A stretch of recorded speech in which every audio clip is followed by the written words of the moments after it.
ये कहानी शुरू होती है सन 1942 से, जब जापान ने अमेरिका के पर्ल हार्बर पर अटैक किया था। और इस अटैक के बाद अमेरिका भी वर्ल्ड वॉर 2 में शामिल हो गया और वो किसी भी कीमत पर अब जापान से बदला लेना चाहता था। इसीलिए यूएस नेवी के बहुत सारे torpedo bomber aircraft south Pacific के अंदर जितने भी जापानीज पनडुब्बियां थी उन्हें नष्ट करने के लिए उड़ चली। इसी में एक एयरक्राफ्ट होता है जिसके अंदर 3 लोग होते हैं, हेरल्ड, बॉम्बार्डियर यानी कि बॉम्ब फेंकने वाला टोनी और रेडियो मैन जीन। और जब ये वापस आ रहे होते हैं तो ये आसमान में बादलों के बहुत ऊपर होते हैं और ये अपना रास्ता भूल जाते हैं और इनका फ्यूल टैंक भी धीरे धीरे खाली हो रहा है। जीन रेडियो से संपर्क करके रास्ता पूछने की बहुत कोशिश करता है, लेकिन सिग्नल क्लियर ना होने की वजह से उसे आवाज अच्छे से सुनाई नहीं देती और तभी उसे रेडियो पर जापानीज की आवाज आती है। वो रेडियो की तार निकाल देता है और मोर्स कोड के जरिए संदेश भेजता है, लेकिन इनका फ्यूल कम हो रहा होता है। इसीलिए इनका पायलट हेरल्ड बोलता है कि तुम्हें दोबारा से कनेक्शन जोड़ना होगा और वो दोबारा से कोशिश करता है, लेकिन इनका संपर्क फिर भी नहीं हो पाता। और अब हेरल्ड के पास इस विशाल समंदर के ऊपर लैंडिंग करने के अलावा और कोई भी रास्ता नहीं है और वो अपने साथियों को बोलता है कि तुम सारा जरूरी सामान निकाल लो, अब यहीं पर लैंडिंग करनी होगी क्योंकि पेट्रोल खत्म होने वाला है। और वो उस विशाल समंदर में लैंडिंग करते हैं। लैंडिंग करने के बाद हेरल्ड की तो बेल्ट खुल जाती है, लेकिन टोनी और जीन की बेल्ट नहीं खुलती और अब वो एयरक्राफ्ट के साथ नीचे डूबना शुरू हो जाते हैं और वो बहुत नीचे चले जाते हैं। लेकिन इससे पहले कि ये दोनों एयरक्राफ्ट के साथ डूबते इनकी बेल्ट खुल जाती है और ये दोनों भी ऊपर आ जाते हैं जहाँ पर हेरल्ड है। इनके पास एयरबोट होती है और ये तीनों उस एयरबोट पर बैठ जाते हैं, लेकिन इनके पास ना अब खाने के लिए खाना है, ना पीने के लिए पानी है।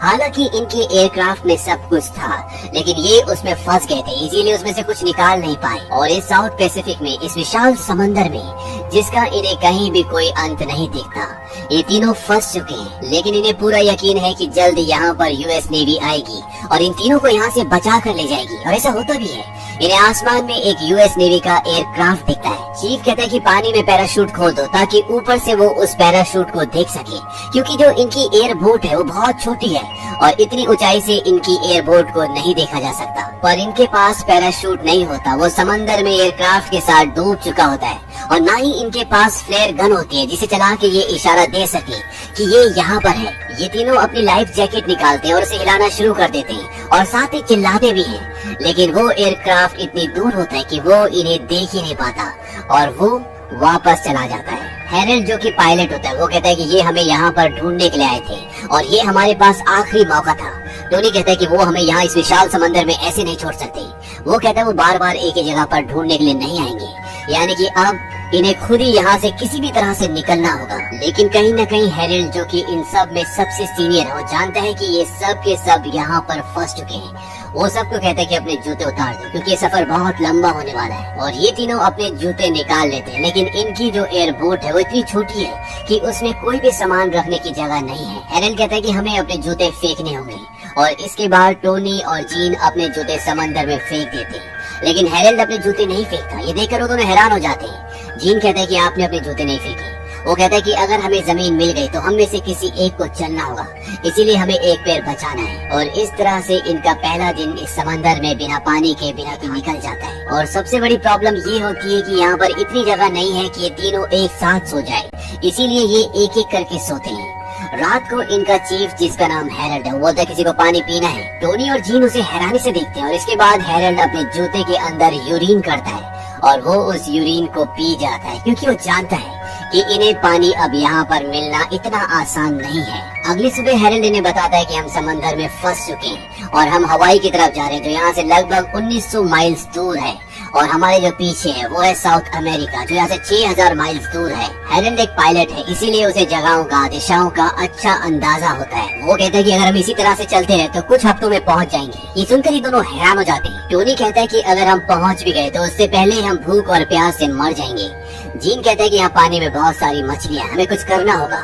अब इनके पास थोड़ा सा जो सामान होता है उसमें एक गन की मैगजीन भी होती है और गन की मैगजीन के अंदर स्प्रिंग होता है और ये उस स्प्रिंग से मछली पकड़ने का कांटा बना लेते हैं और उस कांटे को पानी में डालते हैं और तभी इनके कांटे में कुछ फंस जाता है। ये उसे खींचने की कोशिश करते हैं और जब ये उसे खींचते हैं तो इनकी रस्सी टूट जाती है और उसमें कांटा नहीं होता। जीन कहता है कि पानी में कोई हमसे भी ज्यादा भूखा है। हालांकि ये समंदर में है, पानी में है, लेकिन यहाँ पर गर्मी बहुत ज्यादा होती है, इसीलिए जीन पानी में कूद जाता है। वो कहता है कि अब मैं और गर्मी बर्दाश्त नहीं कर सकता और उसके पीछे टोनी भी कूदने वाला होता है, लेकिन हैरल्ड उसे रोक देता है। वो कहता है मैंने सुना है इस पानी में शार्क है। और जब ये बात जीन को बताई जाती है तो जल्दी से वो वापस अपनी बोट पर आ जाता है। इसका मतलब ये है कि ये लोग अब पानी में नहीं जा सकते। धीरे धीरे वक्त बीतता है और इन्हें आज इस बोट पर पूरे 5 दिन हो जाते हैं और 5 दिनों से ना इन्होंने पानी की एक घूंट पी है, ना ही खाने का एक निवाला खाया और ये तीनों के तीनों बहुत कमजोर हो जाते हैं। और जब टोनी बर्दाश्त नहीं कर पाता तो वो समंदर का पानी पीने की कोशिश करता है, लेकिन हैरल्ड उसे रोक लेता है। वो कहता है कि ये पानी तुम्हारे शरीर को और भी सुखा देगा। दरअसल इन सब के यहाँ पर फंसने का सबसे बड़ा कारण ये होता है कि हैरल्ड, जो कि इनका पायलट है, वो वेस्ट की तरफ जा रहा होता है और वो जीन से कंफर्मेशन मांगता है कि क्या हम सही जा रहे हैं। और रेडियो पर जीन को ये बताया जाता है कि तुम्हें ईस्ट जाना है और इसी वजह से रास्ता खो देते हैं और पेट्रोल खत्म होने की वजह से अब ये समंदर में फंस चुके हैं। अब अचानक से हैरल्ड को याद आता है कि उसकी शर्ट की जेब में एक पेंसिल है, जिससे वो बहुत खुश हो जाता है। वो पेंसिल निकालता है। वो कहता है कि हम चार्ट बना सकते हैं जिससे हम ये पता कर सकते हैं कि हम एग्जैक्टली अभी कहाँ पर हैं। और इसके बाद वो अपनी राफ्ट पे, अपनी एयरबोट पर ही एक चार्ट बनाना शुरू कर देता है। और चार्ट बनाने के बाद जब उसे अपनी स्थिति का पता चलता है तो वो कहता है कि हमें अपनी बोट को हवा के साथ बहने से रोकना होगा। और वो लाइफ जैकेट से और इनके पास जो सामान होता है उससे एक लंगर बनाते हैं जिससे इनकी बोट एक जगह पर स्टेबल हो जाएगी। और जब ये उसे निकालेंगे तब ये उसी दिशा में जाएंगे जिस तरफ हवा चल रही होगी और ऐसा करने से उस तरफ जा सकते हैं जिस तरफ ये जाना चाहते हैं। ये लंगर बनाकर पानी में डाल देते हैं जिससे इनकी बोट स्टेबल हो जाती है। और इसके बाद ये प्रेयर करते हैं और प्रेयर करने के बाद जीन कहता है कि हमने जिंदगी में सभी काम अच्छे नहीं किए, लेकिन हमें आपकी मदद की जरूरत है। हैरल्ड ईश्वर से मांगता है कि इस समंदर में जितनी भी बोट्स हैं उन सब की रक्षा करना और उन्हीं बोट्स में से एक बोट हमारी भी है। टोनी कहता है कि जैसा मेरे दोस्तों ने कहा, बिल्कुल सही कहा, लेकिन हमें सबसे ज्यादा जरूरत यहाँ पर बारिश की है। कृपया आप बारिश कर दें। लेकिन बारिश नहीं होती। इस बात से टोनी डिसअपॉइंट हो जाता है। जीन कहता है कि ईश्वर को थोड़ा सा वक्त दो। अब रात हो जाती है और ये जब सब के सब सो रहे होते हैं तभी बारिश होना शुरू हो जाती है। और कई दिनों के बाद आज इन्होंने पहली बार पानी की एक घूंट पी है जिससे इन्हें बहुत राहत मिलती है क्योंकि इनकी पूरी बॉडी डिहाइड्रेट हो चुकी थी। अगले दिन ये दिखाया जाता है कि जीन कई दिनों से मछली पकड़ने की कोशिश कर रहा है, लेकिन वो एक भी मछली नहीं पकड़ पाता। हैरल्ड उसे कहता है कि मैंने तुमसे ज्यादा पेशेंस रखने वाला फिशरमैन आज तक नहीं देखा। तुम पिछले 1 हफ्ते से मछली पकड़ने की कोशिश कर रहे हो, लेकिन तुम 1 हफ्ते में एक भी मछली नहीं पकड़ पाए। जीन कहता है कि जहाँ से मैं आया वहाँ पर एक कहावत है, you don't catch you don't eat. लेकिन जीन अब खुद भी फ्रस्ट्रेट हो चुका है। वो अपनी जेब से चाकू निकाल लेता है। हैरल्ड उसे कहता है कि मैंने तुम्हें कितनी बार कहा है कि इस चाकू को हमेशा अपनी जेब में रखना, क्योंकि सिर्फ एक यही चीज हमारे पास है जो इस राफ्ट में छेद कर सकती है। लेकिन जीन उसकी बात नहीं सुनता और वो पानी में मछली का इंतजार करना शुरू कर देता है। और जैसे उसे पानी में मछली दिखती है वो उस पर वार कर देता है, लेकिन उसे लगता है कि उसने राफ्ट पर चाकू मार दिया है। वो कहता है कि मुझसे गलती हो गई, मैंने राफ्ट पर चाकू मार दिया।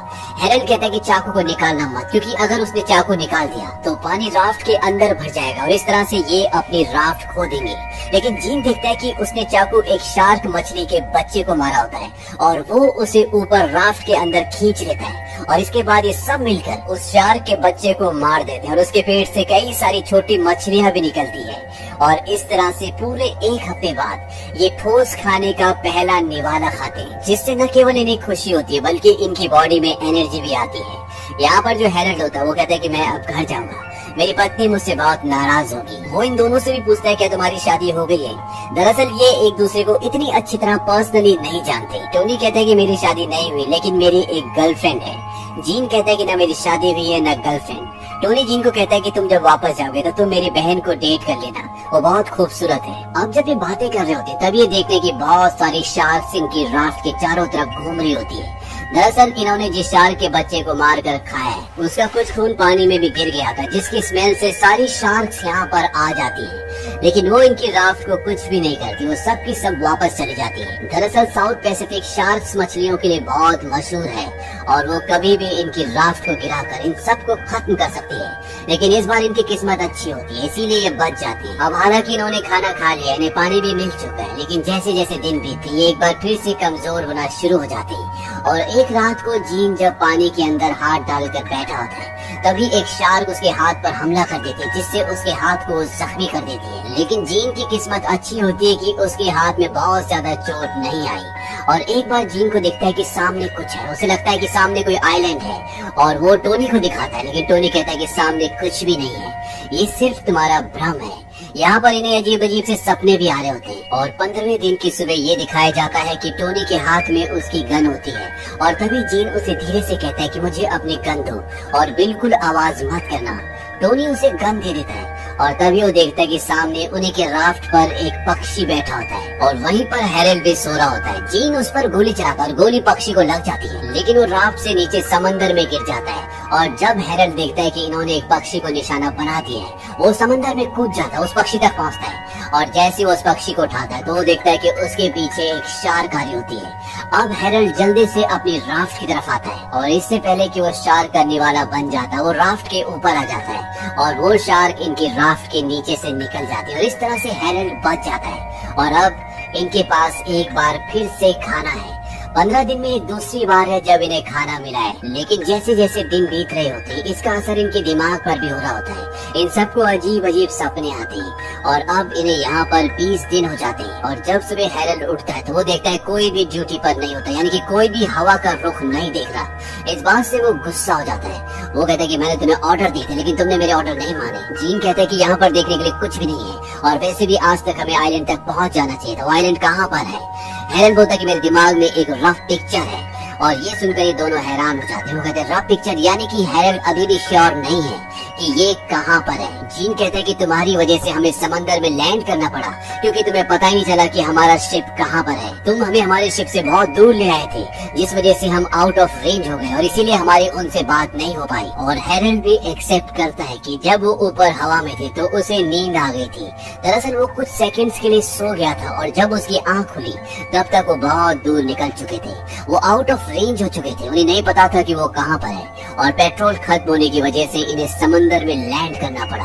और अब ये तीनों यहाँ पर फंस चुके हैं, यानी कि इस सब के पीछे गलती सिर्फ हैरल्ड की होती है। और हैरल्ड को इस बात का बहुत पछतावा भी होता है। वो इन दोनों से माफी मांगता है, उसकी आंखों में आंसू होते हैं, लेकिन अब ये कुछ नहीं कर सकते।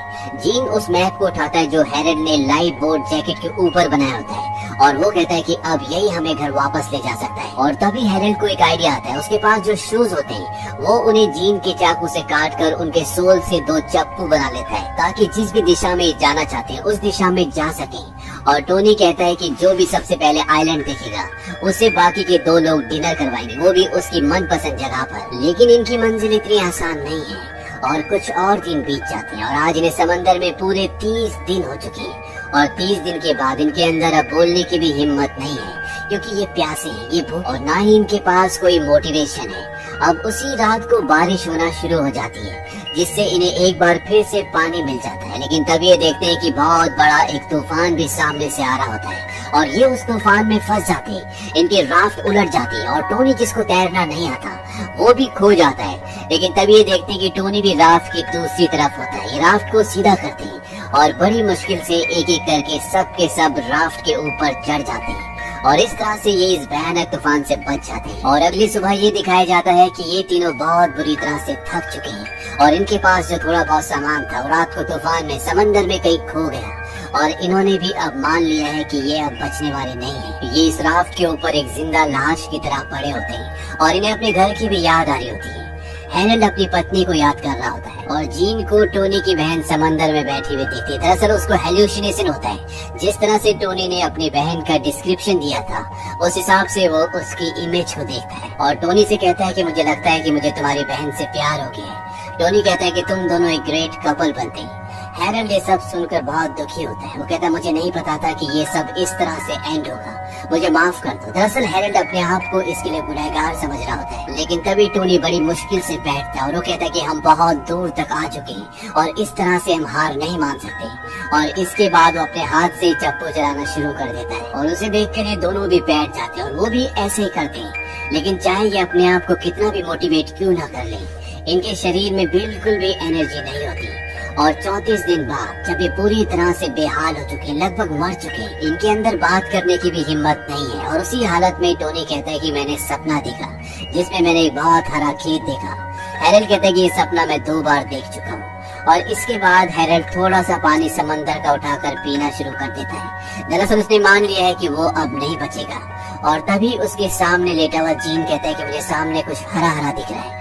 और जब ये तीनों उठकर देखते हैं तो ये एक आइलैंड होता है और इसे देखकर इन सब के अंदर एक खुशी, एक एनर्जी आ जाती है, क्योंकि 34 दिन समंदर में बिताने के बाद आज ये एक छोटे से आइलैंड तक पहुंच गए हैं। और ये अपने हाथों से जोर जोर से नाव को उस तरफ धकेलना शुरू कर देते हैं। और कुछ ही पलों के बाद ये तीनों समंदर के किनारे पर पड़े होते हैं। 34 दिनों के बाद इन्होंने धरती को छुआ है, जिससे इन्हें बहुत सुकून मिलता है। यही बीच पर 2 झोपड़े भी होते हैं और ये तीनों के तीनों उस तरफ चल पड़ते हैं। और इस तरह से इस मुश्किल सफर को खत्म करके ये तीनों 20 फरवरी सन 1942 को पुका पुका नाम के एक बीच पर पहुंच जाते हैं। इन तीनों की जान इसलिए बची क्योंकि इन्होंने इतने मुश्किल सफर में भी कभी होप नहीं छोड़ी। और होप एक ऐसी चीज होती है जो जिंदगी में आपको लड़ना सिखाती है, आगे बढ़ना सिखाती है। वो आपके अंदर जज्बा लेकर आती है और इसी जज्बे से ये तीनों बच गए। और अंत में बताया जाता है कि इन तीनों ने 1000 माइल से भी ज्यादा का सफर उस छोटी सी राफ्ट में किया था। और हैरल्ड को नेवी ने अवार्ड भी दिया क्योंकि उसने इस मुश्किल सफर में अपने क्रू को बहुत अच्छे से लीड किया था। लेकिन इसके बाद उन्होंने कभी भी कोई भी एयरक्राफ्ट नहीं उड़ाया। टोनी जब पूरी तरह से ठीक हो गया तो उसने अपना करियर नेवी में ही कंटिन्यू रखा। और 1986 में जब उसकी मृत्यु हुई तो उसकी राख को समंदर के ऊपर से छोड़ दिया गया। जीन ने भी वॉर के दौरान रेडियो मैन का काम किया और सन 1946 में उसने टोनी की बहन फ्रांसिस से शादी कर ली। और अंत में हमें इन तीनों की एक रियल पिक्चर भी दिखाई जाती है, जिससे ये पता चलता है कि इन तीनों ने 34 दिनों तक समंदर में कितना संघर्ष किया था। तो ये थी वर्ल्ड वॉर 2 की एक सच्ची घटना, जिसमें हैरल्ड डिक्सन, टोनी पेस्टुला और जीन एल्ड्रिच ने अपनी जिंदगी को बचाया। उम्मीद करते हैं कि ये कहानी आपको पसंद आई होगी।